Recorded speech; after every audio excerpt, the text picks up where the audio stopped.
Et bienvenue donc à ce cours d'introduction aux lois de probabilité, enfin d'introduction, de rappel sur les lois de probabilité, quelque chose qui nous sera utile pour le cours de statistique inférentielle. Donc cette séance d'aujourd'hui a pour but en fait de traiter deux sujets. D'abord d'introduire à la statistique inférentielle, de présenter les différentes problématiques que l'on a quand on s'intéresse donc à ce sujet, et enfin de faire quelques rappels sur les lois de probabilité utiles en statistique, en particulier donc de passer un peu de temps sur la loi normale, que vous avez peut-être déjà vu dans votre formation antérieure, mais qui est un peu loin. Donc on en a besoin en fait pour ce cours de statistique, et on va donc faire quelques rappels dessus. D'abord, pourquoi est-ce qu'on s'intéresse à ces lois, hein? C'est une des questions importantes, on va y répondre. Bien, on a besoin donc en statistique inférentielle d'aller plus loin qu'en statistique descriptive. Hein. On a besoin en fait de travailler sur un échantillon. On a au départ une population, on l'a vu dans le cours de statistique descriptive élémentaire, qui est en général trop importante, où on n'a pas accès à toute la population, et on travaille de manière pratique sur un échantillon. Il faut en fait que ce que l'on raconte sur l'échantillon soit utile pour la population. Alors, l'échantillon, je l'ai dit, on l'utilise parce que dans la pratique, on n'a pas accès à la population complète. Donc il y a des raisons diverses et variées pour lesquelles on travaille sur un échantillon. En général, des problèmes de coût, hein, c'est-à-dire que ça coûterait trop cher d'avoir la population complète, donc on se limite pour des raisons de budget à un échantillon. Ou alors c'est un petit peu lié des problèmes de temps, hein, on n'a pas le temps en fait d'interroger tout le monde, et donc c'est lié au coût, on va se limiter à l'échantillon. Vous avez aussi des raisons parfois carrément mécaniques d'impossibilité. Hein, c'est carrément impossible d'accéder à toute la population. En production, par exemple, on peut avoir accès à toutes les pièces, c'est pas possible, elles sont parties, on les a pas toutes. Ou alors, même au niveau humain, sur un pays, il n'est pas possible d'organiser parfois un recensement exhaustif. Hein. Parfois aussi, hein, vous avez une raison qui est moins fréquente sur des questions humaines, mais par contre qui peut exister en production. Certains tests sont destructifs. Bon, ce n'est pas le cas en général en études de marché, hein. On ne détruit pas la personne qu'on vient d'interroger pour un questionnaire, mais par contre en production, il arrive que certains tests détruisent la pièce. Hein. Ça arrive par exemple sur certains composants électroniques, la pièce est détruite, donc là évidemment il n'est pas question de détruire toutes les pièces, et donc on préférera en fait tester uniquement en échantillon. Voilà. Donc un tas de bonnes raisons finalement qui poussent à travailler sur un échantillon plutôt que de travailler sur la population complète.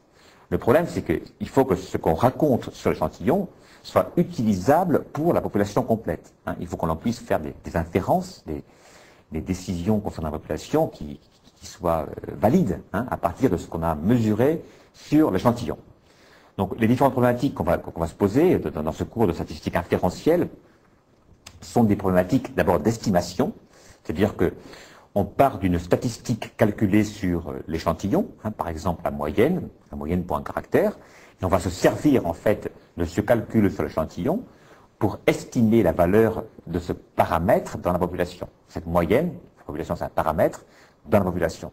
Hein, c'est un processus d'estimation. Autre application qui est un peu voisine en fait, c'est des problématiques de test. Hein. Dans un test en fait, on a une hypothèse qui est faite sur la population, sur un paramètre de la population, quand c'est un test paramétrique, et le calcul d'une statistique que l'on fait sur l'échantillon va permettre en fait de prendre une décision sur l'hypothèse, donc d'accepter ou de rejeter l'hypothèse, en mesurant naturellement des risques d'erreur. Voici donc essentiellement les deux types d'applications de ces problèmes population-échantillon, donc statistique inférentielle, qu'on va voir dans ce cours ensemble pendant 5 semaines. On fait une semaine en statistique descriptive. Alors, pour justement bien comprendre ces liens qui existent entre un paramètre dans la population et une statistique sur l'échantillon, on a besoin de modèles théoriques, hein, de faire des calculs théoriques, hein, sinon c'est du pif, hein, c'est quelque chose qui n'est pas sérieux. Hein, on a besoin de modèles théoriques qui vont permettre d'appuyer sur des bases sérieuses nos calculs, et ces modèles théoriques, en fait, c'est des modèles de loi de probabilité. Voilà. Donc l'objectif du cours MQAD n'est pas de faire un cours de probas, parce que je vous l'ai dit, vous le savez, mais par contre on a un peu besoin des probas, en fait, en tant que modèle pour prendre des décisions statistiques, des décisions en gestion. Alors, il faut en faire juste le strict minimum. Non pas que ce soit pas intéressant, hein, c'est passionnant, les probabilités, mais par contre, dans ce cours, on se limite juste à l'usage en statistique. Alors, différentes lois existent, hein, différents modèles de lois existent. Je pense que dans votre scolarité antérieure, vous avez eu beaucoup de ces lois, trop. Hein. Je fais juste un petit survol pour vous faire quelques rappels là sur la loi binomiale, en fait, qui est une loi assez simple, en fait, qu'on retrouve lorsque on a répétition d'une épreuve élémentaire. Alors, élémentaire, ça veut dire qu'il y a deux succès possibles, enfin, deux résultats possibles, pardon, le succès ou l'échec. On appelle ça une épreuve de Bernoulli. Donc, il y a seulement deux possibilités, hein, soit le succès, probabilité P, soit l'échec, probabilité 1 moins P. Et lorsqu'on répète n fois cette épreuve élémentaire, eh bien, le nombre de succès obtenus au cours des n épreuves suit une loi binomiale. Hein, c'est-à-dire que vous avez une formule qui vous donne la probabilité pour avoir x, un nombre de succès obtenus égale k, hein, égale une valeur k comprise entre 0 et n, égale donc cnk, p puissance k, 1 moins p puissance 5 moins k. Bon, cette formule-là, je pense que vous la connaissez, mais bon, elle ne sera pas forcément utile pour ce cours. D'abord parce qu'en général, la loi binomiale, comme toutes les lois, peut être approximée par une loi normale. Et puis ensuite parce que n'importe comment, la formule est déjà programmée dans Excel, donc il suffit de connaître la fonction Excel et du coup on a la réponse automatiquement. Voilà. Donc voici un exemple de loi binomiale pour lequel, cas particulier, vous avez la probabilité de succès qui vaut 0,2 et le nombre de fois qu'on répète expérience élémentaire qui est 10, et donc vous avez ici le tableau de distribution et donc le graphique associé. Voilà. Donc vous pourrez regarder ça sur Excel, hein, vous verrez, c'est pas très compliqué à faire. Deuxième loi que je pense que vous connaissez aussi en général, c'est la loi de Poisson, hein, qui a quelques caractéristiques intéressantes. C'est aussi une loi discrète, comme la loi binomiale. Et une caractéristique intéressante, c'est que son espérance est égale à sa variance. C'est une caractéristique qu'il faut la reconnaître. Donc elle s'applique aussi dans pas mal de phénomènes. Mais là encore, dans ce cours de base de statistique, elle ne sera pas vraiment utilisée. Hein. La seule loi dont on va vraiment se servir, hein, et qu'il faut bien connaître, c'est la loi normale. La loi normale, tout le monde connaît son allure caractéristique, donc la courbe en cloche. Donc voici un petit peu ce qu'on pourrait avoir pour une distribution normale, hein, sur ce graphique. Alors ce qu'il faut bien comprendre, c'est que par rapport à la loi binomiale et à la loi de Poisson, la loi normale est une loi continue, une distribution continue. C'est-à-dire, pour vous faire un petit parallèle un peu explicatif par rapport à ce qu'on a fait la semaine dernière, c'est-à-dire que pour une loi continue, vous vous souvenez, en fait, on avait fait un histogramme. Hein, et je vous avais dit que le nombre de classes dépendait de la taille, naturellement, de l'échantillon. Hein, et plus l'échantillon est gros, hein, et plus on prend de classes. À la limite, si l'échantillon grossit énormément, hein, avec un modèle théorique, en fait, ça grossit jusqu'à l'infini, le nombre de classes va augmenter, hein, vous aurez des barres de plus en plus fines, et donc cette distribution qui était au départ un histogramme va en fait devenir de plus en plus proche d'une courbe continue. Hein, c'est ce qu'on appelle en fait, c'est un petit peu rapide comme explication, ce qu'on appelle en fait une fonction de densité de probabilité, et donc vous trouvez ici, en superposé par rapport à l'histogramme, la fonction de densité correspondant à la loi normale.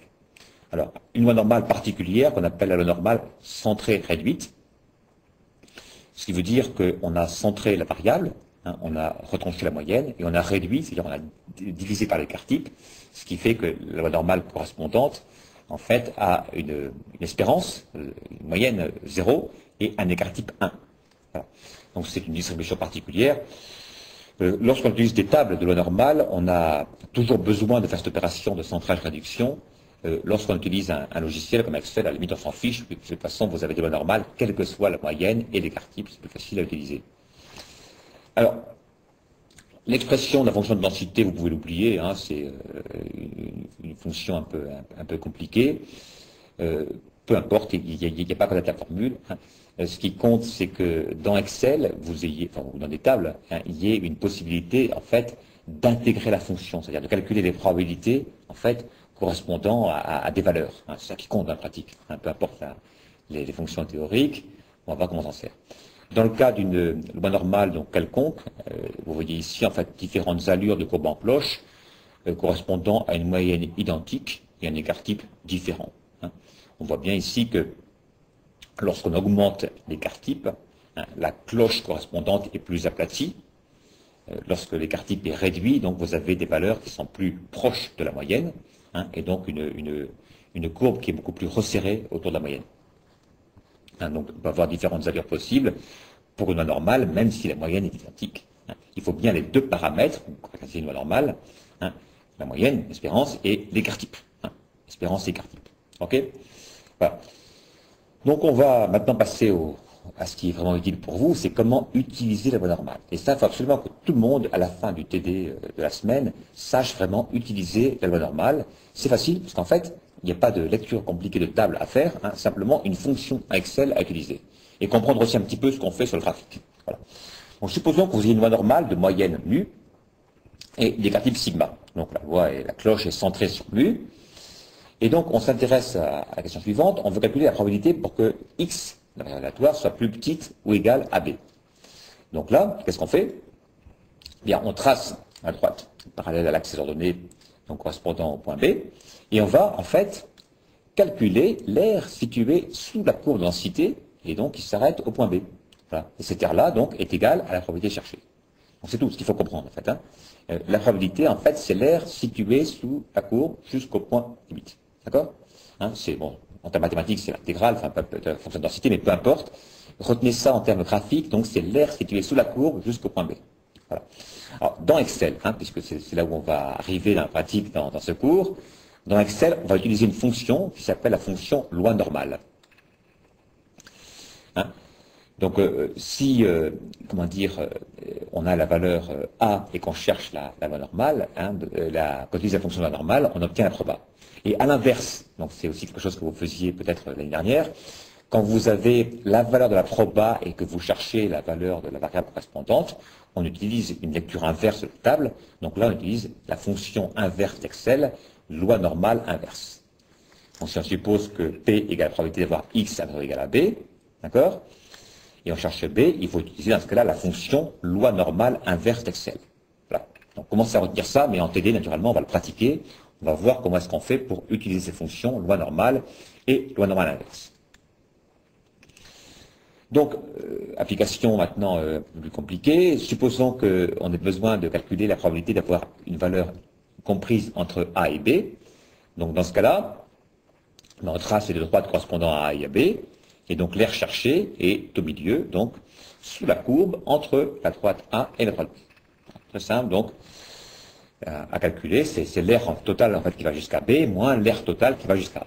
Donc, une fois que vous savez tout ça, ben, c'est bon, vous avez la théorie nécessaire hein, pour bien comprendre en fait ce qu'on va faire en TD, c'est-à-dire appliquer la loi normale à des calculs de gestion.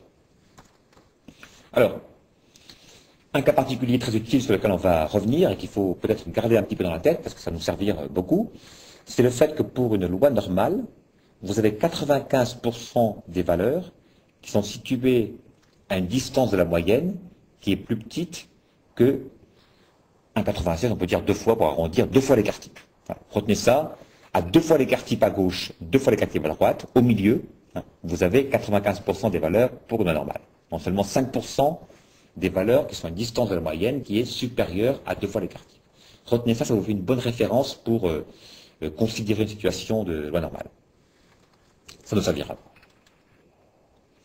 Et donc je termine par un théorème très important, n'ayez pas peur du mot théorème, on va pas le démontrer, hein, pas de mathématiques là-dedans, simplement je vais essayer de vous faire comprendre ce que c'est. Hein. Ce qu'il faut retenir, c'est que la loi normale est une loi très importante, très utile, parce qu'en fait c'est une loi limite pour toutes les lois.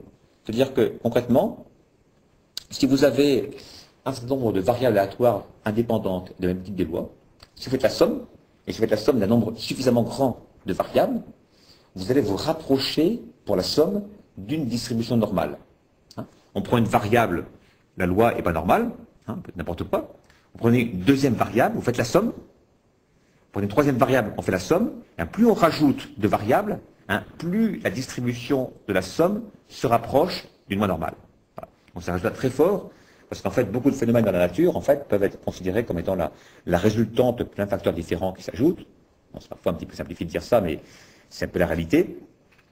Et ça explique pourquoi on retrouve une loi normale très souvent pour beaucoup de phénomènes. Hein. Pourquoi elle est si utile? C'est parce que c'est une loi limite pour toutes les lois. Voilà. Donc en TD, donc, on vous fera pas une démonstration, hein, mais par contre une monstration.